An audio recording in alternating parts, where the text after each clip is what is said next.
ನೈತಿಕತೆ ಗೌರವ ಇಟ್ಕೊಂಡು ಪೋಸ್ಟರ್ನ ಹಾಕಿದ್ರಿ ಹೇಳಿ?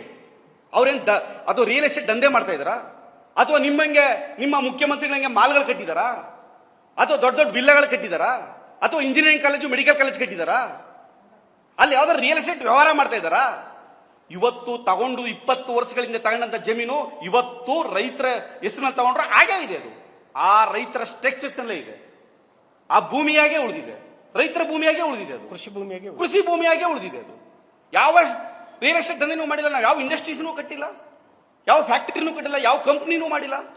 ನಿಮ್ಮಂಗೆ ದೇಶದಲ್ಲಿ ಹೊರದೇಶದಲ್ಲಿ ಏನು ಅಂಟಿಸಿದಿರಲ್ಲ ನೀವು ಪೋಸ್ಟರ್ಸ್ನ ತೆಗೆದುಕೊಂಡೋಗಿ ಲುಲು ಮಾಲ್ ಮುಂದೆ ಅಂಟಿಸಿ, ಅಲ್ಲಿ ಅಂಟಿಸಿ ಇದು ಯಾರ್ದು ಅಂತ ಕೇಳಿ, ಅಥವಾ ರಾಜರಾಜೇಶ್ವರದಲ್ಲಿ ಕಟ್ಟಿದಿಲ್ಲ ದೊಡ್ಡ ದೊಡ್ಡ ಬಂಗ್ಲಾಗಳು ಬಿಲ್ಡಿಂಗ್ಗಳು ಅಲ್ಲಿ ಅಂಟಿಸಿ, ಶೋಭಾ ಡೆವಲಪರ್ಸ್ ಇದೆಯಲ್ಲ ಅಲ್ಲಿ ಅಂಟಿಸಿ, ಈ ಪೋಸ್ಟ್ಗಳನ್ನ ಅಪಾರ್ಟ್ಮೆಂಟ್ ಅಂಟಿಸಿ, ದೊಡ್ಡ ದೊಡ್ಡ ಮಾಲ್ಗಳು ಏನ್ ನಿಮ್ಮ ಕಾಂಗ್ರೆಸ್ ಪಕ್ಷದ ನಾಯಕರು ಮುಖಂಡರು ಬಿಲ್ಡಿಂಗ್ ಗಳಿದಾವಲ್ಲ ಅಲ್ಲ ಕಟ್ಟಿಸಿ.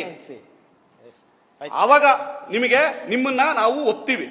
ಈಗ ನೀವು ಏನು ಬಾಯಿಗೆ ಬಂದಾಗ ಮಾತಾಡ್ತಾ ಇದ್ರ ಇದನ್ನ ತಡವಾಗಿ ಇಮಿಡಿಯೇಟ್ ಆಗಿ ನಿಲ್ಲಿಸಬೇಕು. ನಿಲ್ಲಿಸ್ತಾ ಇದ್ರೆ ನಾವು ನಮ್ಮ ಪಕ್ಷದ ಪರವಾಗಿ ಹೋರಾಟವನ್ನ ಮಾಡ್ತೀವಿ ಅನ್ನೋ ಸಂದೇಶವನ್ನ ಈ ಮೂಲಕ ಹೇಳಕ್ ಇಷ್ಟಪಡ್ತೀವಿ. ನೀವು ಯಾವ ನೈತಿಕತೆ ಗೌರವ ಇಟ್ಕೊಂಡು ಪೋಸ್ಟರ್ನ ಹಾಕಿದ್ರಿ ಹೇಳಿ? ಅವ್ರೇನ್ ಅದು ರಿಯಲ್ ಎಸ್ಟೇಟ್ ದಂಧೆ ಮಾಡ್ತಾ ಇದ್ದಾರಾ? ಅಥವಾ ನಿಮ್ಮಂಗೆ ನಿಮ್ಮ ಮುಖ್ಯಮಂತ್ರಿಗಳಂಗೆ ಮಾಲ್ಗಳು ಕಟ್ಟಿದಾರಾ? ಅಥವಾ ದೊಡ್ಡ ದೊಡ್ಡ ಬಿಲ್ಲೆಗಳು ಕಟ್ಟಿದಾರಾ? ಅಥವಾ ಇಂಜಿನಿಯರಿಂಗ್ ಕಾಲೇಜು ಮೆಡಿಕಲ್ ಕಾಲೇಜ್ ಕಟ್ಟಿದಾರಾ? ಅಲ್ಲಿ ಯಾವ್ದಾದ್ರು ರಿಯಲ್ ಎಸ್ಟೇಟ್ ವ್ಯವಹಾರ ಮಾಡ್ತಾ ಇದ್ದಾರಾ? ಇವತ್ತು ತಗೊಂಡು 20 ವರ್ಷಗಳಿಂದ ತಗೊಂಡಂತ ಜಮೀನು ಇವತ್ತು ರೈತರ ಹೆಸರಿನಲ್ಲಿ ತಗೊಂಡ್ರೆ ಹಾಗೇ ಇದೆ. ಅದು ಆ ರೈತರ ಸ್ಟ್ರಕ್ಚರ್ಸ್ನಲ್ಲೇ ಇದೆ. ಆ ಭೂಮಿಯಾಗೆ ಉಳಿದಿದೆ, ರೈತರ ಭೂಮಿಯಾಗೆ ಉಳಿದಿದೆ, ಅದು ಕೃಷಿ ಭೂಮಿಯಾಗೆ ಉಳಿದಿದೆ. ಅದು ಯಾವ ರಿಯಲ್ ಎಸ್ಟೇಟ್ ದಂಧೆನೂ ಮಾಡಿಲ್ಲ, ನಾವು ಯಾವ ಇಂಡಸ್ಟ್ರೀಸ್ನೂ ಕಟ್ಟಿಲ್ಲ, ಯಾವ ಫ್ಯಾಕ್ಟರಿನೂ ಕಟ್ಟಿಲ್ಲ, ಯಾವ ಕಂಪ್ನಿನೂ ಮಾಡಿಲ್ಲ. ನಿಮ್ಮಂಗೆ ದೇಶದಲ್ಲಿ ಹೊರದೇಶದಲ್ಲಿ ಏನು ಅಂಟಿಸಿದಿರಲ್ಲ ನೀವು ಪೋಸ್ಟರ್ಸ್ನ ತೆಗೆದುಕೊಂಡೋಗಿ ಲುಲು ಮಾಲ್ ಮುಂದೆ ಅಂಟಿಸಿ, ಅಲ್ಲಿ ಅಂಟಿಸಿ ಇದು ಯಾರ್ದು ಅಂತ ಕೇಳಿ, ಅಥವಾ ರಾಜರಾಜೇಶ್ವರದಲ್ಲಿ ಕಟ್ಟಿದಿಲ್ಲ ದೊಡ್ಡ ದೊಡ್ಡ ಬಂಗ್ಲಾಗಳು ಬಿಲ್ಡಿಂಗ್ಗಳು ಅಲ್ಲಿ ಅಂಟಿಸಿ, ಶೋಭಾ ಡೆವಲಪರ್ಸ್ ಇದೆಯಲ್ಲ ಅಲ್ಲಿ ಅಂಟಿಸಿ, ಈ ಪೋಸ್ಟ್ಗಳನ್ನ ಅಪಾರ್ಟ್ಮೆಂಟ್ ಅಂಟಿಸಿ, ದೊಡ್ಡ ದೊಡ್ಡ ಮಾಲ್ಗಳು ಏನ್ ನಿಮ್ಮ ಕಾಂಗ್ರೆಸ್ ಪಕ್ಷದ ನಾಯಕರು ಮುಖಂಡರು ಬಿಲ್ಡಿಂಗ್ ಗಳಿದಾವಲ್ಲ ಅಲ್ಲ ಕಟ್ಟಿಸಿ. ಆವಾಗ ನಿಮ್ಮನ್ನ ನಾವು ಒಪ್ತೀವಿ.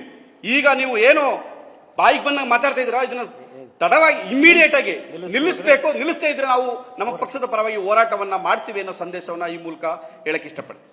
ನೀವು ಯಾವ ನೈತಿಕತೆ ಗೌರವ ಇಟ್ಕೊಂಡು ಪೋಸ್ಟರ್ನ ಹಾಕಿದ್ರಿ ಹೇಳಿ?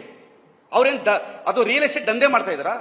ಅಥವಾ ನಿಮ್ಮಂಗೆ ನಿಮ್ಮ ಮುಖ್ಯಮಂತ್ರಿಗಳಂಗೆ ಮಾಲ್ಗಳು ಕಟ್ಟಿದಾರಾ? ಅಥವಾ ದೊಡ್ಡ ದೊಡ್ಡ ಬಿಲ್ಲೆಗಳು ಕಟ್ಟಿದಾರಾ? ಅಥವಾ ಇಂಜಿನಿಯರಿಂಗ್ ಕಾಲೇಜು ಮೆಡಿಕಲ್ ಕಾಲೇಜ್ ಕಟ್ಟಿದಾರಾ? ಅಲ್ಲಿ ಯಾವ್ದಾದ್ರು ರಿಯಲ್ ಎಸ್ಟೇಟ್ ವ್ಯವಹಾರ ಮಾಡ್ತಾ ಇದ್ದಾರಾ? ಇವತ್ತು ತಗೊಂಡು 20 ವರ್ಷಗಳಿಂದ ತಗೊಂಡಂತ ಜಮೀನು ಇವತ್ತು ರೈತರ ಹೆಸರಿನಲ್ಲಿ ತಗೊಂಡ್ರೆ ಹಾಗೇ ಇದೆ. ಅದು ಆ ರೈತರ ಸ್ಟ್ರಕ್ಚರ್ಸ್ನಲ್ಲೇ ಇದೆ. ಆ ಭೂಮಿಯಾಗೆ ಉಳಿದಿದೆ, ರೈತರ ಭೂಮಿಯಾಗೆ ಉಳಿದಿದೆ, ಅದು ಕೃಷಿ ಭೂಮಿಯಾಗೆ ಉಳಿದಿದೆ. ಅದು ಯಾವ ರಿಯಲ್ ಎಸ್ಟೇಟ್ ದಂಧೆನೂ ಮಾಡಿಲ್ಲ, ನಾವು ಯಾವ ಇಂಡಸ್ಟ್ರೀಸ್ನೂ ಕಟ್ಟಿಲ್ಲ, ಯಾವ ಫ್ಯಾಕ್ಟರಿನೂ ಕಟ್ಟಿಲ್ಲ, ಯಾವ ಕಂಪ್ನಿನೂ ಮಾಡಿಲ್ಲ. ನಿಮ್ಮಂಗೆ ದೇಶದಲ್ಲಿ ಹೊರದೇಶದಲ್ಲಿ ಏನು ಅಂಟಿಸಿದಿರಲ್ಲ ನೀವು ಪೋಸ್ಟರ್ಸ್ನ ತೆಗೆದುಕೊಂಡೋಗಿ ಲುಲು ಮಾಲ್ ಮುಂದೆ ಅಂಟಿಸಿ, ಅಲ್ಲಿ ಅಂಟಿಸಿ ಇದು ಯಾರ್ದು ಅಂತ ಕೇಳಿ, ಅಥವಾ ರಾಜರಾಜೇಶ್ವರದಲ್ಲಿ ಕಟ್ಟಿದಿಲ್ಲ ದೊಡ್ಡ ದೊಡ್ಡ ಬಂಗ್ಲಾಗಳು ಬಿಲ್ಡಿಂಗ್ಗಳು ಅಲ್ಲಿ ಅಂಟಿಸಿ, ಶೋಭಾ ಡೆವಲಪರ್ಸ್ ಇದೆಯಲ್ಲ ಅಲ್ಲಿ ಅಂಟಿಸಿ, ಈ ಪೋಸ್ಟ್ಗಳನ್ನ ಅಪಾರ್ಟ್ಮೆಂಟ್ ಅಂಟಿಸಿ, ದೊಡ್ಡ ದೊಡ್ಡ ಮಾಲ್ಗಳು ಏನ್ ನಿಮ್ಮ ಕಾಂಗ್ರೆಸ್ ಪಕ್ಷದ ನಾಯಕರು ಮುಖಂಡರು ಬಿಲ್ಡಿಂಗ್ ಗಳಿದಾವಲ್ಲ ಅಲ್ಲ ಕಟ್ಟಿಸಿ. ಆವಾಗ ನಿಮ್ಮನ್ನ ನಾವು ಒಪ್ತೀವಿ. ಈಗ ನೀವು ಏನು ಬಾಯಿಗೆ ಬಂದಾಗ ಮಾತಾಡ್ತಾ ಇದ್ರ ಇದನ್ನ ತಡವಾಗಿ ಇಮಿಡಿಯೇಟ್ ಆಗಿ ನಿಲ್ಲಿಸಬೇಕು. ನಿಲ್ಲಿಸ್ತಾ ಇದ್ರೆ ನಾವು ನಮ್ಮ ಪಕ್ಷದ ಪರವಾಗಿ ಹೋರಾಟವನ್ನ ಮಾಡ್ತೀವಿ ಅನ್ನೋ ಸಂದೇಶವನ್ನ ಈ ಮೂಲಕ ಹೇಳಕ್ ಇಷ್ಟಪಡ್ತೀವಿ.